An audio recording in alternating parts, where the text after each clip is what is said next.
ഒരു സിനിമാ സംവിധായകനാകണം അല്ലെ സിനിമ നടനാകണം എന്ന് ആഗ്രഹിക്കുന്ന ഒരുപാട് ചെറുപ്പക്കാർ ഇന്ന് ഇന്റർവ്യൂ നമ്മുടെ കാണുന്നുണ്ട്. ഒരു സംവിധായകൻ എന്ന നിലയിൽ ഒമറിക്ക് എന്തോ അവരോട് പറയാനുള്ളത്? അല്ല, ഫസ്റ്റ് പറയാനുള്ളത് ഒരു റെഗുലർ ഇൻകം ഉണ്ടാക്കണം, എന്നിട്ട് വേണം ഫിലിം ട്രൈ ചെയ്യാൻ. കാരണം ഈ ഫിലിം എന്ന് പറഞ്ഞു കഴിഞ്ഞാൽ ലോട്ടറി ടിക്കറ്റ് പോലെ, അത് കിട്ടണമെന്നൊന്നുമില്ല. സിനിമ ഒരു മാജിക്കാന്ന് ഞാൻ കേട്ടിട്ടുണ്ട്. സിനിമ ഒരു മാജിക്കാണ്, ഒരാൾക്കൊന്നും പ്രഡിക്റ്റ് ചെയ്യാൻ പറ്റത്തില്ല. സ്ത്രീകൾക്കുള്ള പ്രിവിലേജ് കേരളത്തിൽ കൂടുതലാണോ? സ്ത്രീകൾക്ക് പ്രിവിലേജ് ഭയങ്കര കൂടുതലാണ്. സമത്തുണ്ടെങ്കിൽ പിന്നെ എന്തിനാ അവർക്ക് നമ്മൾ സ്പെഷ്യൽ പരിഗണന കൊടുക്കേണ്ടത്? ഫസ്റ്റ് പടം ചെയ്തു, തിയേറ്ററിൽ പോകുന്നു. ഞാൻ ഒത്തിരി നാൾ കഷ്ടപ്പെട്ട് ഒറ്റയ്ക്ക് വഴി വെട്ടി വന്ന് എഴുതിയ പടം അത് ആളുകളിലേക്ക് എത്തിക്കുമ്പോൾ ആ തിയേറ്ററിൻ്റെ അകത്ത് കിട്ടിയ ഒരു അനുഭവം എന്തുവായിരുന്നു? കരച്ചിലായിരുന്നു, ആരും ഉണ്ടായിരുന്നില്ല. ചങ്സ് ഫിലിം തന്നെ എടുത്തോ, വട വേണോന്ന് ചോദിച്ചാൽ അതിൽ എവിടെയാണ് അശ്ലീലത? അതൊരു സ്ത്രീയല്ലേ ചോദിക്കും. വട എന്ന് പറഞ്ഞാൽ എന്താ ആക്ച്വലി? ഉഴുന്ന് വട. ആ വട അവിടെ ഉണ്ട്, അത് കാണാൻ നിന്റെ മനസ്സിലാണ് ഈ ഡബിൾ തോന്നുന്നത്. ഇപ്പൊ ഇതൊന്നും വേണ്ട. മധുര രാജയില് മമ്മൂക്ക മറ്റേ അനുശ്രീയുടെ അടുത്ത് വെക്കുന്നുണ്ട്, നമുക്ക് രണ്ടുപേർക്ക് ഒരു ജട്ടി ഉപയോഗിച്ചുകൂടെ? ജട്ടിയേക്കാൾ വലുതാണ് ഒമർ ലുലു പറഞ്ഞ വട. കർമ്മയുണ്ട് അല്ലേ? കർമ്മ ഉണ്ടെന്ന് വിശ്വസിക്കുന്ന വ്യക്തിയാണ് ഞാൻ. ചെയ്ത് അനുഭവിച്ചിട്ടേ പോകത്തുള്ളൂ. ചില കാര്യത്തിൽ ഇപ്പൊ ഞാൻ പറഞ്ഞ യേശു ക്രിസ്തുവിനെ പിടിച്ച് കുരിശുമ തറച്ചു. അവിടെ കർമ്മയൊന്നും പറഞ്ഞിട്ടൊന്നും.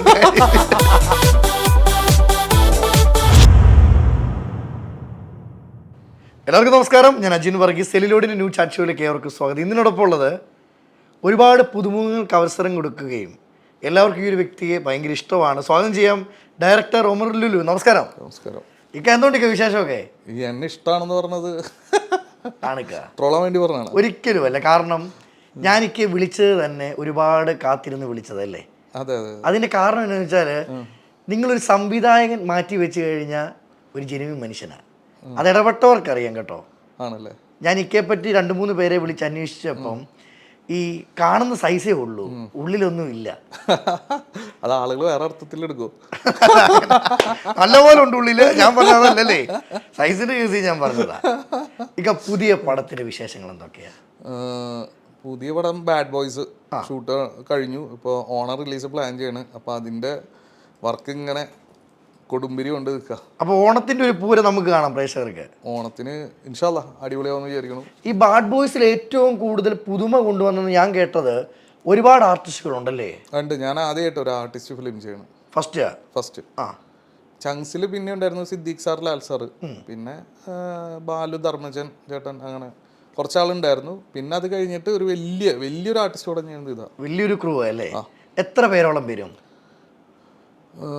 ഇപ്പോൾ ഹീറോ ആയിട്ട് അഭിനയിച്ച ആളുകളുടെ ലിസ്റ്റ് എടുക്കുകയാണെങ്കിൽ തന്നെ ഏകദേശം 15 മെയിൻ ഹീറോസ് തന്നെ ഉണ്ട് പടത്തിൽ.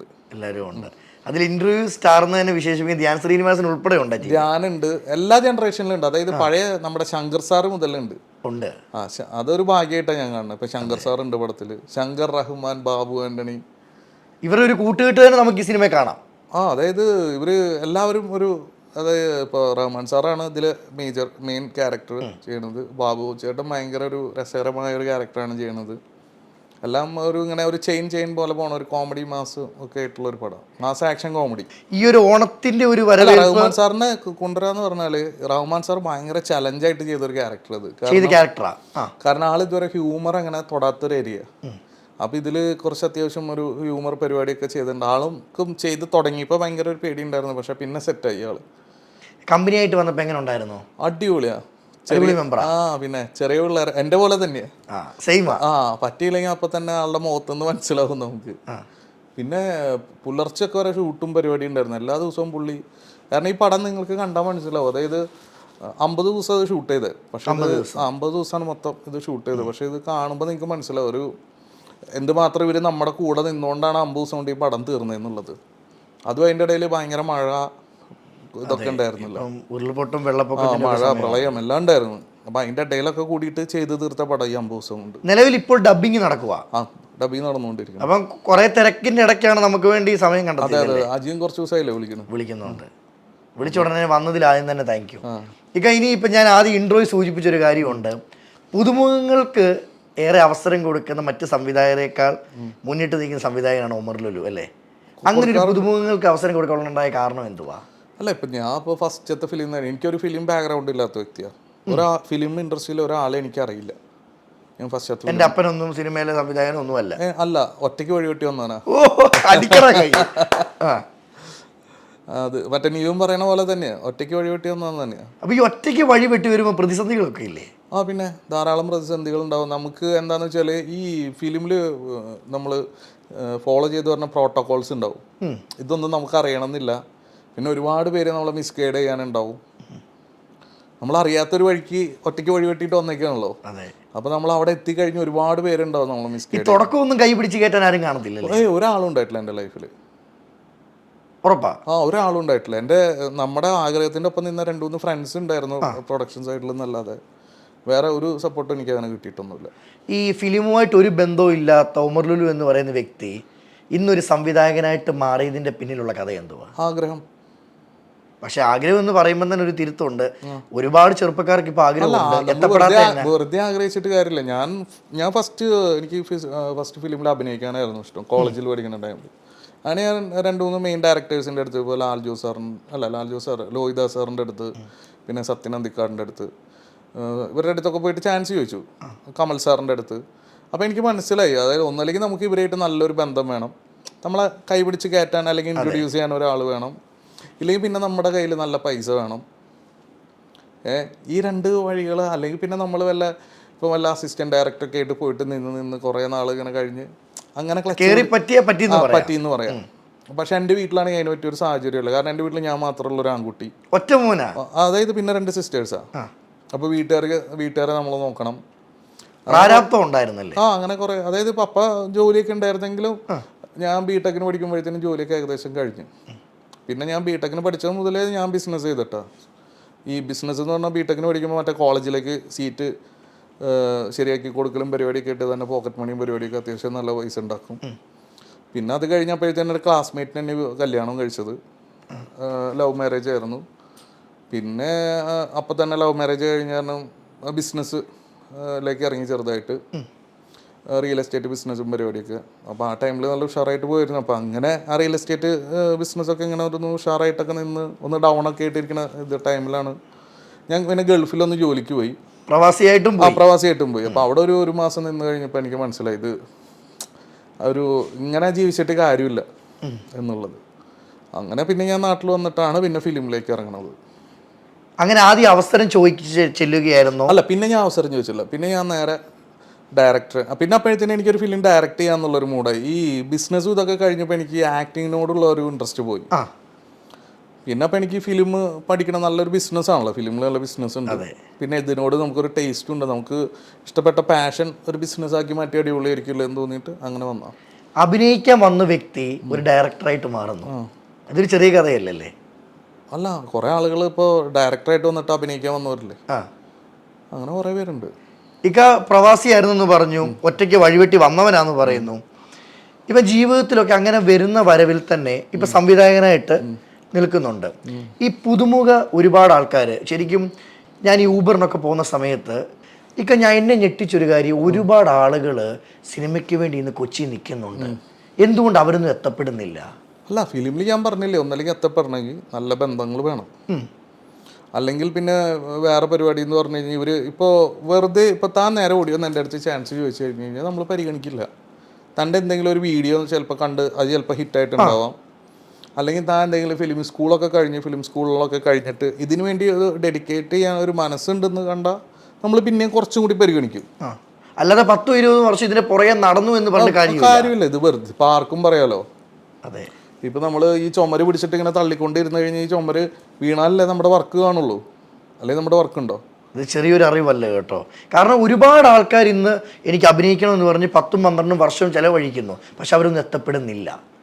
അപ്പം ഇവർ ചെയ്യേണ്ടതെന്ന് വെച്ചാൽ ഒന്നല്ലെങ്കിൽ ഇപ്പം നമ്മുടെ അടുത്ത് വന്നിരിക്കുമ്പോൾ സാർ ഞാൻ ഇന്ന ഫിലിം സ്കൂളിൽ നിന്ന് ഇന്ന ആക്ടിങ് കോഴ്സ് കഴിഞ്ഞിട്ടുള്ളതാണ്, അല്ലെങ്കിൽ ഇതിൻ്റെ ഒരു ഡിഗ്രി സർട്ടിഫിക്കറ്റ് ഉണ്ടോ ആക്ടിങ് ആൻഡ് മോഡലിംഗ്, അങ്ങനെ എന്തെങ്കിലുമൊക്കെ അല്ലെങ്കിൽ അവൻ്റെ പോർട്ട്ഫോളിയോ കാണിച്ചു. അല്ലെങ്കിൽ ഇപ്പോൾ ശരിക്കും പിള്ളേർക്ക് കയറി വരാൻ സുഖമാണ്. ഇപ്പോൾ ഈ വീഡിയോ ഇൻസ്റ്റാഗ്രാം ഫോൺ മാത്രം മതിയല്ലോ അല്ലേ? ഇന്നത്തെ കാലത്ത് കയറി വരാൻ ഭയങ്കര സുഖമാണ് ശരിക്കും. അന്നൊക്കെ ഇക്കയുടെ കാലഘട്ടത്തിൽ സപ്പോർട്ട് ചെയ്യാൻ പോലും ആരും ഇല്ല. അന്നത്തൊന്നും ആരും ഇല്ലല്ലോ. അന്ന് മാക്സിമം നമ്മൾ എന്ന് പറഞ്ഞ ഒരു ഫോട്ടോ എടുത്ത് കൊടുക്കുക, അന്ന് വീഡിയോ ഇല്ലല്ലോ. ഫോട്ടോ കൊടുക്കുക. അതുപോലെ തന്നെ അന്നൊക്കെ വീട്ട് ആവശ്യങ്ങൾ എന്ന് പറയുന്നത് തന്നെ പഠിക്കുക, ഗൾഫിൽ പോവുക. ഗൾഫിൽ പോവുക, പഠിക്കുക, അത് അത്രേ ഉള്ളൂ. ഈ കൂട്ടത്തിലൊക്കെ കൂട്ടുകാർ പറഞ്ഞിട്ടുണ്ട് എന്തെങ്കിലും, എന്ത് നീ ഒരു നടനാകണമെന്ന് ആഗ്രഹിച്ചായിരിക്കും എന്ന് പറയുന്ന പോലെ? ഇല്ല അങ്ങനെ സപ്പോർട്ട് ചെയ്യണം അങ്ങനത്തെ ഫ്രണ്ട്സ് ഒന്നും ഉണ്ടായിരുന്നില്ല. പിന്നീട് ഇതിങ്ങനെ വന്ന് ഞാൻ ബിസിനസ്സൊക്കെ ചെയ്ത് അത്യാവശ്യം പ്രൂവ് ചെയ്തതിന് ശേഷമാണ് ഞാൻ അങ്ങനെ ഫ്രണ്ട്സിൻ്റെ അടുത്ത് പറഞ്ഞു ഇങ്ങനെ ഒരു പരിപാടി നോക്കിയാലോ എന്ന്. ഇപ്പം ഒമറൊക്കെ പറയുന്നത് ഞാൻ കേട്ടിട്ടുണ്ട്, ഓരോ പടവും എനിക്ക് ഓരോ മുന്നോട്ടുള്ള ഓരോ വഴിയാന്ന് പറയുന്നുണ്ട്. അപ്പം അങ്ങനെ ഓരോ പടം ഇപ്പം തുടക്ക സമയം ചെയ്ത പടത്തേക്കാൾ ഒരുപാട് വ്യത്യസ്തത ഇനിയിപ്പോൾ ഓണത്തിന് ഇറങ്ങാൻ പോകുന്ന പടത്തിൽ കൊണ്ടുവരുന്നുണ്ടല്ലോ. സ്വയമേ വിലയിരുത്തുമ്പം തെറ്റുകൾ തിരുത്തി തന്നെയാണോ പോകുന്നത്? അല്ല, അങ്ങനെയല്ല. ഇപ്പം എനിക്ക് ഇപ്പം എൻ്റെ ഫസ്റ്റ് പടം തന്നെ 100 ദിവസം ഓടി, ഹാപ്പി വെഡിങ്. അപ്പോൾ നമ്മളെന്താ വിചാരിക്കുക, അതിൽ തെറ്റില്ലല്ലോ. അതെ, 100 ദിവസം ഓടാനാണല്ലോ നമ്മൾ പടം എടുക്കുന്നത്. പടം എടുത്ത് ആ പടം 100 ദിവസം ഓടി. അതൊരു ബാക്ക്ഗ്രൗണ്ട് ഇല്ലാണ്ട് വന്ന ഞാൻ. പിന്നെ രണ്ടാമത്തെ പടമാണെങ്കിൽ അത്യാവശ്യം ബോക്സ് ഓഫീസിൽ നല്ല പൈസ കളക്ട് ചെയ്ത പടം ചങ്സ്. മൂന്നാമത്തെ പടമാണെങ്കിൽ മറ്റേ ഗ്ലോബലി ഭയങ്കര റീച്ച് പോയ പടം അടാർ ലവ്. ആ പാട്ട് ഇന്നും ആളുകളുടെ മനസ്സിലുണ്ട്. മാണിക്യമലരായ പോയി. അപ്പോൾ ഞാൻ അങ്ങനെ പിന്നെ ആ പടം കുറേ പ്രശ്നങ്ങളൊക്കെ വന്ന് അത് പിന്നെ അങ്ങനെ ഇതായിപ്പോയി. നാലാമത്തെ പടമാണ് എൻ്റെ ഒരു പരാജയം വന്നത്, ദമാക്കാന്ന് പറഞ്ഞിട്ട്. അപ്പം ഞാൻ കുറച്ചൊന്ന് എന്താ പറയുക, അതായത് മാറ്റി പിടിക്കണം എന്ന് വിചാരിച്ചു. പിന്നെ ഇപ്പം അടുത്താണ് ബാഡ് ബോയ്സ്. പിന്നെ ഒരു പടം ചെയ്തു, അത് നല്ല സമയം എന്ന് പറഞ്ഞിട്ട്, അതൊരു OTTക്ക് വേണ്ടി ചെയ്ത ഒരു കുഞ്ഞു പടം, അത് 10 ദിവസമൊക്കെ ഷൂട്ട് ചെയ്തിട്ടുള്ളൂ. ഈ ചെയ്യുന്ന പടത്തിനെല്ലാം ഒരു സിഗ്നേച്ചർ പതിപ്പിക്കുന്നുണ്ടോ മുരളിലു? അത് ഓട്ടോമാറ്റിക് വരുന്നതാ. ഇപ്പൊ ഈ നല്ല സമയം പോലെ ഒരു പടത്തിന് ഇങ്ങനെ പ്രൊമോഷൻ ഞാൻ പ്രതീക്ഷിച്ചിട്ടില്ല സത്യം പറഞ്ഞ. കാരണം ആ 10 ദിവസം ഷൂട്ട് ചെയ്ത പടം, അത് 1 കോടി രൂപയുടെ താഴെ മറ്റേ ടോട്ടൽ പ്രൊഡക്ഷൻ കോസ്റ്റും മറ്റേ മാർക്കറ്റിംഗ് കോസ്റ്റും എല്ലാം കൂടിയിട്ട് വന്നിട്ടുള്ള പടത്തിന്. ഇന്നൊരു പടം പ്രൊമോട്ട് ചെയ്യാൻ വേണം 1 കോടി രൂപ. അതെ, പ്രൊമോഷന് മാത്രം. അവിടെ ഇത്ര ഓടിച്ചെങ്കിൽ അത് കഴിവ് തന്നെ. അത് എന്തോ ഒരു ഭാഗ്യത്തിന് ഇങ്ങനെ പോകുന്നുണ്ട്. ദൈവവിശ്വാസിയാണോ? തീർച്ചയായിട്ടും. ഒരു മാറ്റവും ഇല്ല അതിന്? ഇല്ലല്ലോ, ഒരു മാറ്റമില്ല. ആ ഒരു വിശ്വാസം വരാനുണ്ടായ കാരണം എന്തുവാ? പടത്തിന്റെ വിജയങ്ങളാണോ അതോ? അതല്ല. ഇപ്പോൾ നമ്മൾക്ക് ഇപ്പം നമ്മൾ ദൈവവിശ്വാസം ഇല്ലാതാക്കിയിട്ട് എന്താ അതുകൊണ്ടൊരു അഡ്വാൻറ്റേജ്? നമ്മളൊരാളെ രക്ഷിക്കാണ്ടെന്ന് പറയുമ്പോൾ നമുക്കൊരു പവറാണ് അല്ലേ? അതെ. ഇപ്പം നമ്മൾ എവിടെയും തെറ്റുകളൊന്നും നമ്മുടെ മനസ്സാക്ഷി കൊണ്ട് ചെയ്തിട്ടില്ലെങ്കിൽ നമുക്ക് ഈ ദൈവവിശ്വാസം ഉണ്ടെങ്കിൽ നമുക്ക് മുന്നോട്ട് പോകാമെന്നുള്ളതാണ് ഞാൻ വിശ്വസിക്കുന്നത്. അല്ലെങ്കിൽ പിന്നെ ഇപ്പം ഈ ദൈവവിശ്വാസം ഇല്ല, ഇപ്പം ഈ കർമ്മ ഇല്ലെങ്കിൽ പിന്നെ നമ്മൾ ജീവിക്കണതിൽ അർത്ഥമില്ലല്ലോ. കർമ്മയുണ്ട് അല്ലേ? കർമ്മ ഉണ്ടെന്ന് വിശ്വസിക്കുന്ന വ്യക്തിയാണ് ഞാൻ. അനുഭവിച്ചിട്ടേ പോകത്തുള്ളൂ. അങ്ങനെ വിശ്വസിക്കുന്ന വ്യക്തിയാണ് ഞാൻ. കർമ്മ ഇപ്പം വിശ്വസിക്കുന്നുണ്ട്. ചില കാര്യത്തിൽ ഇപ്പൊ ഞാൻ പറഞ്ഞത് യേശു ക്രിസ്തുവിനെ പിടിച്ച് കുരിശുമ തറച്ചു. അതെ, അവിടെ കർമ്മയൊന്നും പറഞ്ഞിട്ടൊന്നും അല്ലേ? യേശുവിനോടൊന്നും കർമ്മയൊന്നും പറഞ്ഞിട്ടൊന്നും ഒരു കഥയില്ലേ? മഹാത്മാഗാന്ധി വെടികൊണ്ടാ മരിച്ചത്. അതെ, ഇങ്ങനൊന്നും ഉദാഹരണം പറയല്ലേ. ഒരു സംവിധായകനാണ്, തെളിയിച്ചു കഴിഞ്ഞു. അല്ല, തെളിയിച്ചിട്ടില്ല. തെളിയിച്ചിട്ടില്ല. ഞാൻ ഇങ്ങനെ തെളിയിക്കാനുള്ള ശ്രമങ്ങളാണ്. ഏത് പോയിന്റിലാണ് ഇക്കയുടെ മനസ്സിൽ തെളിയിച്ചു എന്ന് തോന്നുന്നത് എപ്പോഴായിരിക്കും? ഈ ബാഡ് ബോയ്സ് പടം ഹിറ്റായി കഴിഞ്ഞ് കഴിഞ്ഞാൽ ചിലപ്പോൾ എൻ്റെ മനസ്സിൽ കുഴപ്പമില്ല, ഇവൻ പണി പഠിച്ചു എന്ന് എനിക്ക് തോന്നാം. കാരണം ഇതിലാണ് ഞാൻ ആദ്യമായിട്ട് എല്ലാ ആക്ഷൻ ആണെങ്കിലും, മറ്റേത് ഒരു ഫിലിം എന്ന് പറഞ്ഞു കഴിഞ്ഞാൽ ആക്ഷൻ ഉണ്ടല്ലോ, ആക്ഷൻ ഞാൻ ഇതുവരെ ചെയ്തിട്ടില്ല. അപ്പോൾ ഫസ്റ്റ് ഈ ബാഡ് ബോയ്സിലാണ് ചെയ്യുന്നത്? ഫസ്റ്റ് ബാഡ് ബോയ്സിലാണ് ചെയ്യണത്, ഒരു ചെറിയ ആക്ഷൻ പരിപാടി. ഇതൊക്കെ അതൊരു വലിയ വിജയമായി മാറും. അത് വലിയ മാറട്ടെ. എൻ്റെ ഇന്റർവ്യൂവിന് വന്നവരെല്ലാം കയറി പോയിട്ട് വിളിക്കാം. അങ്ങനെ ഒരു ഈശ്വരാനുഗ്രഹം എനിക്കുണ്ട്. ഒരുപാട് പ്രശ്നങ്ങളിൽ കൂടെ തരണം ചെയ്ത് വരികയും അതോടൊപ്പം പടം സൈഡിൽ കൂടെ സംവിധാനം ചെയ്തു പോകുന്ന വ്യക്തിയാണ് ഒമർ ലുലു. എപ്പോഴെങ്കിലും പേഴ്സണലി ആണെങ്കിൽ പോലും വിഷമം തോന്നിയിട്ടില്ലേക്കാ? വിഷമം തോന്നൂല്ലോ, മനുഷ്യനല്ലേ. അതെ, വിഷമം തോന്നൂല്ലോ. നമുക്ക് മനുഷ്യന്മാരാകുമ്പോൾ വിഷമം ഉണ്ടാവും. ഈ കമന്റുകളൊക്കെ വായിക്കുവോ? കമന്റുകളൊന്നും ഞാൻ വായിക്കാറില്ല. വായിച്ചാലും ഞാൻ അത് അങ്ങനെ തലയിലേക്ക് കയറ്റാറില്ല. ഞാനും ഇല്ല. എനിക്കും വരുന്ന തെറിയെന്നൊക്കെ വെച്ചാൽ ഒരു ദിവസം എത്ര എണ്ണമെന്നറിയാം. ചെറുതല്ല. അല്ല, ഈ കമന്റ് എന്ന് പറഞ്ഞു കഴിഞ്ഞാൽ എനിക്ക് തോന്നിയിട്ടുള്ളത് വെറുതെ ഒരു പണിയില്ലാതിരിക്കുന്ന ആളുകൾ എന്തോ ഒരു തമാശ ചെയ്യണ്ട. ഞാൻ തന്നെ ഇടയ്ക്കിടയ്ക്ക് ചിന്തിക്കുന്ന ഒരു കാര്യമാണ്, ഇവരെഴുതുന്ന എഴുത്തൊക്കെ സമ്മതിക്കണേ, വലിയ പാരാഗ്രാഫ് എസ് എഴുതുന്ന പോലെ എഴുതുന്നേ. ഞാൻ എൻ്റെ എല്ലാം ചെയ്യാറ് അങ്ങനെയൊക്കെ പറഞ്ഞത്. ഇവൻ കുറെ ടൈം എടുത്തിട്ടായിരിക്കും ചെയ്യുക. നിങ്ങളുടെ അക്കൗണ്ടിൽ ഡിലീറ്റ്. നമുക്ക് വലിയ പണിയില്ല. നമുക്കൊരു പണിയില്ലല്ലോ, നമുക്ക് രണ്ട് സെക്കൻഡ്. അതെ. സ്ത്രീകൾക്കുള്ള പ്രിവിലേജ് കേരളത്തിൽ കൂടുതലാണോ? അതോടൊപ്പം സ്ത്രീകൾക്ക് പ്രിവിലേജ് കൂടുതലാണെങ്കിൽ ഈ സമത്വം എന്ന് പറയുന്നതിൽ എന്തർത്ഥമുണ്ട്? സ്ത്രീകൾക്ക് പ്രിവിലേജ് ഭയങ്കര കൂടുതലാണ്. കാരണം ഇപ്പോൾ ലോകം തന്നെ എടുത്ത് നോക്കിയാൽ മതി, കേരളത്തിൽ നിന്നല്ല ലോകത്തിൽ തന്നെ കൂടുതലാണ്. പിന്നെ ഈ സമത്വം എന്ന് പറഞ്ഞിട്ട് ഇവർ പറയണതിൽ പ്രത്യേകിച്ച് അങ്ങനെ എനിക്കൊരു അർത്ഥമില്ല. സമത്വം ഉണ്ടെങ്കിൽ പിന്നെ എന്തിനാ അവർക്ക് നമ്മൾ സ്പെഷ്യൽ പരിഗണന കൊടുക്കേണ്ടത്? അതെ, രണ്ടുപേരും ഒരേപോലെ ആണെങ്കിൽ പിന്നെ പ്രത്യേക പരിഗണന എന്തിനാ നമ്മൾ ഒരാൾക്ക് കൊടുക്കേണ്ടത്? സ്ത്രീയായിട്ടൊരു കേസ് കൊടുത്തു, ഇതിൽ സ്ത്രീകളുടെ പേര് ഇരയെന്നും പുരുഷന്മാരുടെ കുടുംബചരിത്രം, വീട്ടുപേര്, അവൻ്റെ പേര് ഇതെല്ലാം വിടുന്നു. നാളെ ഈ കേസ് തിരിഞ്ഞ് പുരുഷൻ തെറ്റ് ചെയ്തിട്ടില്ല എന്ന് വരുന്നു, അവിടെ നാണം കിടുന്ന പുരുഷനല്ലേ? തീർച്ചയായിട്ടും. പിന്നെന്ത് സമത്വം ഇവിടെ ഉള്ളേ? അല്ല, ഞാൻ പറഞ്ഞത് ഈ കേസിന്റെ കാര്യത്തിലല്ല, ഞാൻ സമത്വം ഇല്ലെന്നാ പറഞ്ഞത്. ഇല്ലെന്നാ പറഞ്ഞത്. ഓക്കെ. ഞാൻ പറഞ്ഞത് അവർക്ക് പ്രത്യേക പ്രിവിലേജ് കിട്ടണമെന്നാ പറഞ്ഞത്. പക്ഷെ അവരെ പ്രത്യേക പരിഗണിക്കേണ്ട കുറെ കാര്യങ്ങളും ഉണ്ട്. ഇപ്പൊ ശാരീരികപരമായിട്ടും ആണെങ്കിൽ അവർക്ക് മാസത്തിൽ പീരീഡ്സ് വരണു, അതൊന്നും ഇപ്പൊ നമുക്ക് അതൊക്കെ ഭയങ്കര പെയിൻഫുള്ളാണ്. പിന്നെ ഈ പറഞ്ഞ പോലെ ഭയങ്കര അൺകംഫോർട്ടബിൾ ഉണ്ടാവും അതിൽ. അപ്പോൾ നമ്മൾ അവരെ പ്രത്യേകം പരിഗണിക്കുകയും വേണം. പക്ഷെ ചില കാര്യങ്ങൾ അവർക്ക് ഭയങ്കരമായിട്ട് കൂടുതലുമാണ്. ഇക്ക പോലും ചിന്തിക്കാത്ത കേസുകൾ വന്നിട്ടുണ്ടോ? ഇപ്പം ഞാൻ ഇന്നലെ കണ്ടൊരു കേസ് ഞാൻ പറയാം. MDMA, കഞ്ചാവ്, പെണ്ണുപിടിയൻ, ഇങ്ങനൊക്കെ വരുമ്പം ശരിക്കും ഇക്കൊക്കെയാണ് തോന്നുന്നില്ല, ഇത് ഞാൻ പോലും അറിഞ്ഞിട്ടില്ലല്ലോ എന്ന് പലതും. അല്ല, നാട്ടുകാരങ്ങനെ പലതും പറയില്ലേ? ഇപ്പം നമ്മളെ പറ്റിയിട്ട് നാട്ടുകാർ പലതും പറയും. നമ്മളിതൊന്നും കേൾക്കരുതെന്നുണ്ടെങ്കിൽ നമ്മൾ പബ്ലിക് പ്ലാറ്റ്ഫോമിലേക്ക് ഇറങ്ങരുത്. നമ്മളൊരു ഈ പറഞ്ഞ പോലെ നമ്മുടെ ഫാമിലി, നമ്മുടെ ലൈഫായിട്ട് അങ്ങനെ പോകണം. നമ്മളൊരു പബ്ലിക് ഫിഗർ ആയി കഴിഞ്ഞ് കഴിഞ്ഞാൽ നാട്ടുകാർ പലതും പറയും. ഇപ്പം ഈ പറഞ്ഞപ്പോൾ എനിക്ക് തോന്നിയതാണേ, ഇപ്പം ഈയിടയ്ക്ക് നടന്ന ഒരു മരണം, അതായത് സൈബർ ബുള്ളിങ് കാരണം ഒരു പെൺകുട്ടി ആത്മഹത്യ ചെയ്തു. ശരിക്കും ഇക്കയാണെങ്കിൽ ഇപ്പോൾ ഇത്ര ഒരു അനുഭവം ബന്ധങ്ങൾ ഉള്ളതുകൊണ്ട് ഞാൻ ചോദിക്കുക, ഒരു പബ്ലിക് ഫിഗറായിട്ട് ഇറങ്ങുമ്പം അല്ലെങ്കിൽ ഒരു സോഷ്യൽ മീഡിയ പ്ലാറ്റ്ഫോമിൽ വരുമ്പം ഇതൊക്കെ കിട്ടുമെന്ന് ഉറപ്പിച്ച് തന്നെ വരണോ? അല്ല, അങ്ങനെ കിട്ടുമെന്ന് ഉറപ്പിച്ചിട്ടൊന്നല്ല. കാരണം ഇപ്പം ഞാൻ പറഞ്ഞില്ലേ, ഞാൻ ഒറ്റയ്ക്ക് വഴി വെട്ടി വന്നതാ. അപ്പം അത് കാരണം നമ്മളങ്ങനെ എന്ത് വന്നാലും തളരില്ല. പുതിയൊരു വഴി നമുക്ക് കണ്ടുപിടിക്കാൻ അറിയാം. നമ്മൾ ഒരാളുടെ തണലിലൊക്കെ വന്നിട്ട് പെട്ടെന്ന് അയാൾ പോവുക അല്ലെങ്കിൽ ഇങ്ങനെയൊക്കെ വരുമ്പോഴാണ് നമ്മൾ വിഷമം ഉണ്ടാവുന്നത്. ഇതിപ്പോൾ നമ്മൾ വിഷമിച്ചാൽ അടുത്ത മൊമെൻറ്റിൽ നമുക്ക് പറ്റും, കര കയറാൻ പറ്റും എന്നുള്ളൊരു ധാരണയുണ്ട് നമുക്ക്. 1, 2, 3, 4 എന്ന് 100 എന്നാ വന്നല്ലേ? ഒറ്റയടിക്ക് 1, 100 കയറിയവനല്ല. അല്ല. അത് ഇവിടെയും പറയും. പിന്നെ എവിടെയും പറയും. ഒമർ ലുലു എന്ന് പറയുന്ന വ്യക്തിയുടെ ഫ്രണ്ട് സർക്കിളിലോട്ട് വരാൻ എന്തൊക്കെ കാര്യങ്ങൾ ചെയ്യണം? അല്ല, എനിക്ക് ഫ്രണ്ട് സർക്കിൾ എന്ന് പറഞ്ഞാൽ എനിക്കൊരു 4 പേരുള്ള ഫ്രണ്ട്സായിട്ട്. അതിനപ്പുറത്തോട്ടില്ല? ഇല്ല, അവരൊക്കെ എൻ്റെ ചെറുപ്പം മുതലുള്ള ഫ്രണ്ട്സാണ്. വേറെ അത് കഴിഞ്ഞ് പുതിയ ആളുകളൊന്നും ഇപ്പം നമ്മളങ്ങനെ ഫ്രണ്ട്സിന്ന് ഭയങ്കര ജസ്റ്റ് നമ്മളൊരു ഹായ് ബൈ അല്ലെങ്കിൽ നമ്മളെന്തെങ്കിലും വർക്ക് റിലേറ്റ് ചെയ്തിട്ടുള്ള ഇതെന്നല്ലാണ്ട് ഞാൻ ആരെയും അവരെ അങ്ങനെ അങ്ങോട്ട് കയറ്റാറില്ല. ഒരു സിനിമാ സംവിധായകനാകണം അല്ലെ സിനിമ നടനാകണം എന്ന് ആഗ്രഹിക്കുന്ന ഒരുപാട് ചെറുപ്പക്കാർ ഇന്ന് ഇന്റർവ്യൂ നമ്മുടെ കാണുന്നുണ്ട്. ഒരു സംവിധായകൻ എന്ന നിലയിൽ ഒമറിക്കയ്ക്ക് എന്തോ അവരോട് പറയാനുള്ളത്? അല്ല, ഫസ്റ്റ് പറയാനുള്ളത് ഒരു റെഗുലർ ഇൻകം ഉണ്ടാക്കണം, എന്നിട്ട് വേണം ഫിലിം ട്രൈ ചെയ്യാൻ. കാരണം ഈ ഫിലിം എന്ന് പറഞ്ഞു കഴിഞ്ഞാൽ ലോട്ടറി ടിക്കറ്റ് പോലെ, അത് കിട്ടണമെന്നൊന്നുമില്ല. അത് നമ്മൾ പാരലലി ട്രൈ ചെയ്തുകൊണ്ടിരിക്കുക. ഏറ്റവും ഒരു ഉദാഹരണത്തിന് മമ്മൂക്കാനെ മാത്രം നോക്കിയാൽ മതി. പുള്ളി കോളേജിൽ പഠിച്ചപ്പോൾ കുറേ ട്രൈ ചെയ്തു, എന്നിട്ട് ആൾ പഠിത്തം കളഞ്ഞു. ഇല്ല, ആൾ അത് കഴിഞ്ഞ് അഡ്വക്കേറ്റായി വർക്ക് ചെയ്തുകൊണ്ടിരിക്കുമ്പോൾ കൂടുതൽ ആൾക്ക് കണക്ഷൻസ് കിട്ടി.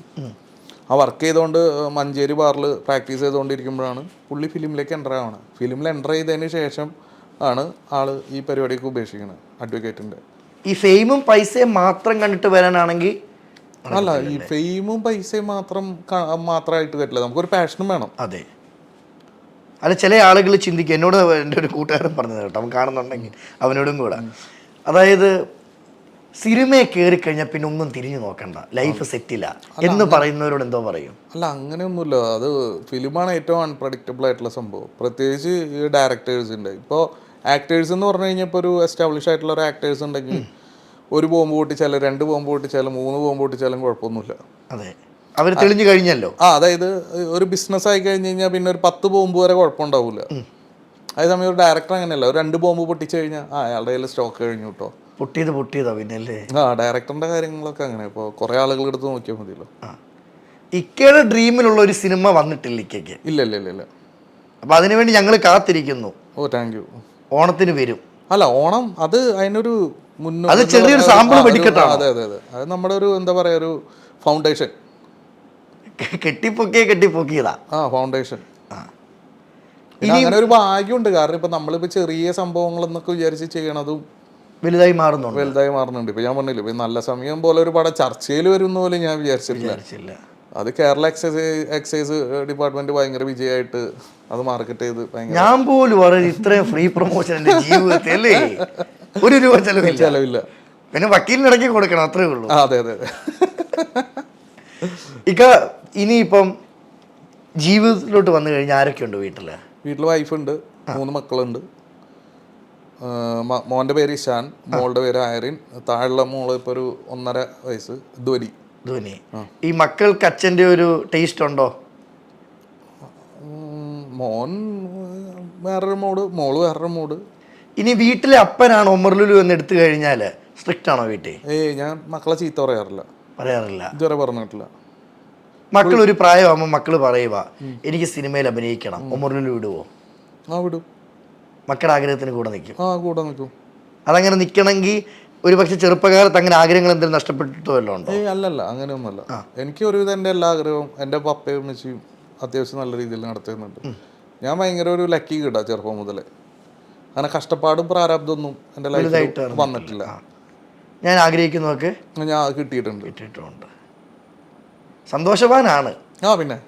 പിന്നെ ഒരു കുന്നെന്ന് പറയുമ്പോൾ കയറ്റം ഒരു ഇറക്കമുണ്ട് ജീവിതത്തിൽ അല്ലേ? പിന്നെ തീർച്ചയായിട്ടും സന്തോഷം എപ്പോഴും ആയാലും എങ്ങനെ രസമല്ലേ? അല്ല, പക്ഷേ ഞാൻ അധികം അങ്ങോട്ട് ടെൻഷൻ അടിച്ചിരിക്കാറില്ല. ഒരു കുറച്ച് ഇപ്പം എന്ത് വലിയ വിഷയം വന്നാലും കുറച്ച് നേരം ടെൻഷൻ അടിച്ച് അപ്പം തന്നെ ഫ്രണ്ട്സിനെയൊക്കെ വിളിച്ച് ടെൻഷനിലേക്ക് പോകണമെന്ന് കണ്ടു കഴിഞ്ഞാൽ എടാ ഭയങ്കര ടെൻഷൻ പോകാം, നമുക്ക് എങ്ങനെയെങ്കിലും പോകാമെന്നൊക്കെ പറഞ്ഞ് പിന്നെ പോയി ഫ്രണ്ട്സൊക്കെ വന്നാൽ പിന്നെ അത് ആ ടെൻഷൻ ഒരു തമാശയായിട്ട് മാറും. ഈ കൂട്ടുകാർക്കിടയിൽ പറഞ്ഞ തമാശകൾ അല്ലെ സ്കൂൾ കുട്ടിക്കാലത്ത് പഠിച്ച കാര്യങ്ങൾ ഇതൊക്കെ ഒരു സിനിമയിൽ കഥാപാത്രമായിട്ടോ അല്ലെ കഥകളായിട്ടോ വന്നിട്ടുണ്ടോ?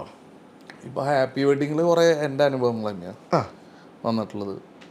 പിന്നെ അങ്ങനെ വന്ന പടമൊന്നുമില്ല. പരിപാടിയൊന്നുമില്ല. ഈ ചില ആളുകൾ കമൻറ്റിൽ ഇടുന്നുണ്ട് ഡയലോഗുകൾ ക്രിഞ്ചാണ്, ഡബിൾ മീനിങ് ആണ്, പിന്നെ ഇതിന് കാലതാമസമില്ലേ, നിർത്തിയിട്ട് വേറെ വല്ലതും പണിക്ക് പോകാൻ അറിയത്തില്ലേ എന്നൊക്കെ പറയുന്നവരോട് എന്തോ പറയാനുള്ളേ? അല്ല, അവൻ ചെയ്ത് കാണിച്ചിട്ട് എന്നോട് പറയട്ടെ അല്ലേ? അവൻ ചെയ്ത് കാണിച്ചിട്ട് ഇപ്പം എൻ്റെ അടുത്ത് വേറെ ഒരു ഡയറക്ടർ വന്നിട്ട് ഇങ്ങനെ പടം പിടിക്കാൻ എന്ന് പറഞ്ഞു കഴിഞ്ഞാൽ ഓക്കെ. കാരണം ഈ പടം പിടിക്കാനുള്ള ബുദ്ധിമുട്ട് എന്താണെന്നുള്ളത് ഇവനൊക്കെ കുത്തിയാൽ മതി അല്ലേ? പിന്നെ തീർച്ചയായിട്ടും. കാരണം നമ്മളെ അതായത് ഒരു ആള് എന്തെങ്കിലും ഒരു മോശം പ്രവൃത്തി ചെയ്തു എന്ന് വിചാരിക്കുക ജീവിക്കാൻ വേണ്ടിയിട്ട്, അത് മോശം പ്രവൃത്തിയാടാ എന്ന് പറയാൻ 100 ആളുണ്ടാവും. എന്തുകൊണ്ടാണ് അയാൾ അത് ചെയ്യേണ്ടി വന്നതെന്ന് ജീവിക്കുക എന്നുള്ളത് ഇവർക്കറിയോ? അതിനെപ്പറ്റി അന്വേഷിക്കില്ല. ഇപ്പോൾ ഒരു കുട്ടി മാർക്ക് കുറഞ്ഞു, ഒരു കുട്ടിക്ക് പരീക്ഷ എഴുതി, ഇപ്പം തനിക്ക് പഠിക്കാൻ ഒരു മാർഗ്ഗമില്ല, വീട്ടിലൊരു സാഹചര്യമില്ല, ഇതൊന്നും ഇല്ലാണ്ട് താൻ പരീക്ഷ എഴുതിയിട്ട് തനിക്കൊരു പാസ് മാർക്ക് കിട്ടി. ശരിക്കും ആ പാസ് മാർക്കിന് 1ാം റാങ്ക് മേടിച്ചവനേക്കാട്ടും വാല്യൂ ഉണ്ടാവും. പക്ഷേ അത് ഈ ടീച്ചർക്ക് അറിയില്ല. അതേപോലെയാണ് നാട്ടുകാർ. നമ്മളിതെങ്ങനെയാണ് കുക്ക് ചെയ്ത് ഉണ്ടാക്കണമെന്നുള്ളത് ഇവർക്കറിയില്ല. നമ്മൾ എന്തൊക്കെ ബുദ്ധിമുട്ടുകൊണ്ടാണ്. ഞാൻ എപ്പോഴും പറയും, അതായത് സന്തോഷ് പണ്ഡിറ്റ് 5 ലക്ഷം രൂപയ്ക്കാണ് സിനിമ ചെയ്തത്. ഞാൻ അയാളെ അംഗീകരിക്കുന്ന വ്യക്തിയാണ്. അംഗീകരിക്കും. കാരണം 5 ലക്ഷം രൂപയ്ക്കാണ് അയാൾ സിനിമ ഉണ്ടാക്കി. ഇപ്പോൾ ആ പൈസ കൊണ്ടുപോയി പൃഥ്വിരാജിന് കൊണ്ടുപോയി 5 ലക്ഷം രൂപ കൊടുത്തിട്ട് ഒരു സിനിമ ഉണ്ടാക്കാൻ പൃഥ്വിരാജ് ഇങ്ങനെ മേപ്പെട്ട് നോക്കിയിട്ട് നിൽക്കില്ലേ? അതിൽ സന്തോഷ് പണ്ഡിറ്റ് എന്ന വ്യക്തി അംഗീകരിക്കാൻ കാരണം തോന്നുന്നില്ലല്ലോ. 5 ലക്ഷം രൂപയ്ക്ക് അയാൾ സിനിമ ഉണ്ടാക്കി. അയാളുടെ അതുള്ളൂ. അയാളുടെ ആഗ്രഹമാണ് നടത്തിയത്. അയാളുടെ ആഗ്രഹം അച്ചീവ് ചെയ്തു. എന്തോ ആവട്ടെ പ്രൊഡക്റ്റ്. അതെ. പക്ഷെ മുടക്കിയ പൈസക്ക് പുള്ളിയുടെ സന്തോഷം പുള്ളി കണ്ടെത്തുന്നുണ്ട്. പുള്ളി സന്തോഷം കണ്ടെത്തി ആ പടം റിലീസ് ചെയ്തു.